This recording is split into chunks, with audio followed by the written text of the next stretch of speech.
ఓం శ్రీ భద్రకాళి జ్యోతిష్యాలయం. మీ యొక్క పేరు, ఫోటో పంపించి మరియు అన్ని విషయాలు వాట్సాప్ కాల్ ద్వారానే చెప్పబడను. వ్యాపార అభివృద్ధి, ఉద్యోగ సమస్యలు, ప్రేమ, పెళ్లి సమస్యలు, విదేశీ ప్రయాణం, ఎలాంటి సమస్య అయినా సరే ఎక్కడెక్కడో జ్యోతిష్యం చెప్పించుకొని అది నెరవేర్లని బాధపడుతున్నారా? స్త్రీ పురుష వశీకరణం ప్రత్యేకమైన పూజలు చేసి 100% పరిష్కరించబడను. గురువు గారి ఫోన్ నంబర్ 9881559967. ఓం శ్రీ మాత్రే నమః. ఓం శ్రీ వారాహిదేవ్యే నమః. అమ్మవారి భక్తులందరూ కూడా నమస్కారం అండి. అమ్మవారి ఆశీర్వాదంతో, ఆ తల్లి చల్లని చూపుతో అందరూ కూడా సుఖంగా, సంతోషంగా, అష్టైశ్వర్య, ఆరోగ్య అభివృద్ధితో ఉండాలని మనస్ఫూర్తిగా కోరుకుంటూ ఈరోజు ఈ వీడియోని మొదలు పెడుతున్నాను. ఈరోజు వీడియో ఏంటంటే, మీకు ఒక దివ్యమైన మంత్రంతో ఒక వశీకరణం అని చెప్తానమాట. ఈ వశీకరణం చాలా పవిత్రమైనది. ఈరోజు దుర్గా సప్తసతి పుస్తకం ద్వారా మనం ఈ మంత్రాన్ని నేర్చుకుందాం. ఈ మంత్ర ప్రభావంతో మీకు ఎంతైనా అంటే ఏదైనా సరే, ఏది కావాలనుకుంటుంది వశీకరణ జరుగుతుంది. ఈ మంత్రం విధి గురించి తెలుసుకుందాం.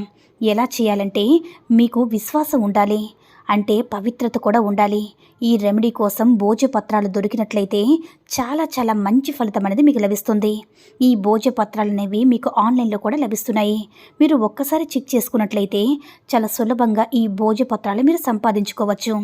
ఇంకా ఒకవేళ ఎట్టి పరిస్థితుల్లో ఈ భోజపత్రాలు దొరకదని మీరు అనుకున్నవారు మాత్రం బయట మీకు ఎక్కడైనా సరే వైట్ కలర్, ప్లెయిన్ కలర్ కొత్త పేపర్ని తీసుకుని ఉపయోగించుకోండి. ఈ పేపర్ మీద రాసుకోండి, లేదంటే ఈ భోజపత్రాన్ని తీసుకోండి. కుంకుమను కూడా తీసుకోండి. కుంకుమలో తేనెను కలిపి పేస్ట్ లాగా తయారు చేయండి. ఇప్పుడు తులసి లేదా దానిమ్మ పుల్లను తీసుకొని, తులసి పుల్ల అయితేనే చాలా శుభప్రదం. అది దొరకని పక్షంలో దానిమ్మ పుల్లను కూడా తీసుకోవచ్చు.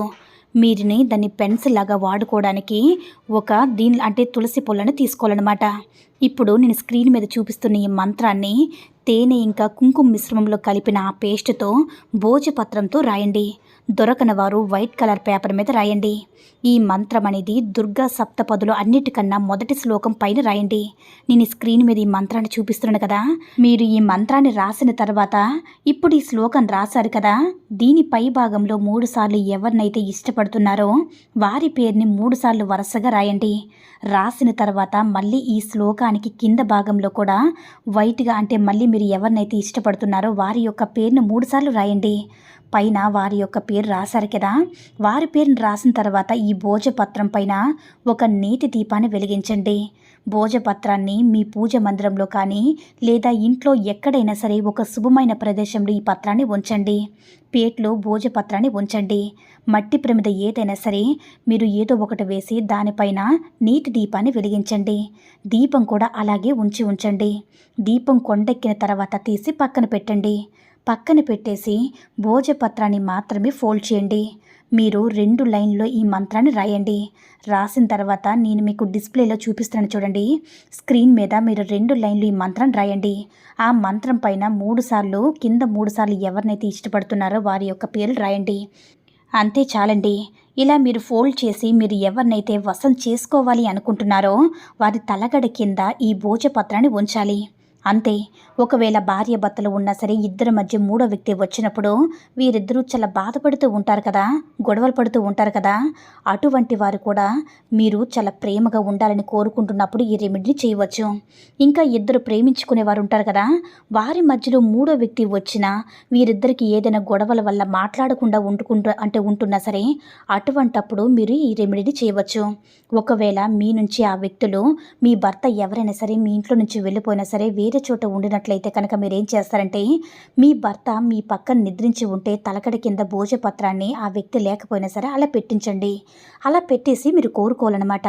మీ భర్త వెనక్కి తిరిగి రావాలని, మిమ్మల్ని చాలా ప్రేమగా చూసుకోవాలని, మీ ఇంట్లో మీతో పాటే ఉండాలని, ప్రేమగా ఉండాలని అనుకుంటే ఈ భోజపత్రాన్ని వారు నిద్రించే తలగడి కింద పెట్టండి. ఇలా ఒక్కసారి చేస్తే చాలు. ఇది పదే పదే అంటే 100 సార్లు ఈ రెమెడీని చేయాల్సిన అవసరమే లేదు. అయితే ఈ రెమెడీని ఒక్కసారి చేయండి. మీ బంధం అనేది ఖచ్చితంగా తిరిగి వస్తుంది. చాలా పవిత్రమైన, శుద్ధమైన, సాత్వికమైన తంత్రం ఇది. అమ్మవారి అనుగ్రహంతో అంతా మంచి జరుగుతుంది. అంత పాజిటివ్ ఆలోచనలతో, చాలా పాజిటివ్ అంటే ఈ మంత్రాన్ని రాసేటప్పుడు కానీ వారి పేరు రాసేటప్పుడు కానీ చాలా పాజిటివ్గా అనుకోండి. మీరు మీతోనే ఉన్నట్లుగా, మీరిద్దరూ ఆనందంగా ఉన్నట్లుగా ఊహించుకుంటూ ఈ క్రియ అంతా కూడా చేయండి. చాలా అద్భుతమైనటువంటి ఫలితాలు అమ్మవారి కృపతో మీరే చూసి ఆశ్చర్యపోతారనమాట. ఈ వీడియో నచ్చినట్లయితే లైక్ చేసి షేర్ చేయండి.